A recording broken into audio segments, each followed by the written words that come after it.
थांबा थांबा थांबा. अरे इथं टिबल सीटला परमिशन नाहीये आणि तुम्ही गोल मालवानी 4 जण फिरू राहिले वय रे. साईडला की गाडी चाल. चला आधार कार्ड दाखव, पॅन कार्ड दाखव, ड्रायव्हिंग लायसन्स दाखव, वोटर आयडी, एटीएम कार्ड, जन्म दाखला दाखव, पीयूसी दाखव, गाडीचे कागदपत्र दाखव, लाईट बिल दाखव. चल. आयला सगळे कागदपत्र तर ओके तुझ्यावाले, पण 44 सीटचा फाईन फाडावा लागेल. मी फाईन नाही फाडणार. फाईन भरावा लागेल. फाईन नाही फाडणार म्हटलं ना. फाईन तर भरावंच लागेल. फाईन अजिबात नाही फाडणार. अरे पण का? कारण की मोदीजींनी स्वतः आम्हाला सांगितलं. काय सांगितलंय? तुम्हाला काय वाटतं या 3 जणांकडे गाड्या नाही का?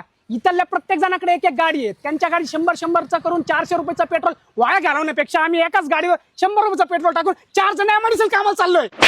आता इंधनाची बचत होतीये की नाही? हो हो. अहो धोंड्याचा महिना चालू आहे. मोदीजी म्हणाले सोनं खरेदी करू नका, त्यामुळे मी आमच्या दाजींचा धोंडा सकट करा ना. यात आम्ही मोदीजींचं ऐकू राहिलो की नाही?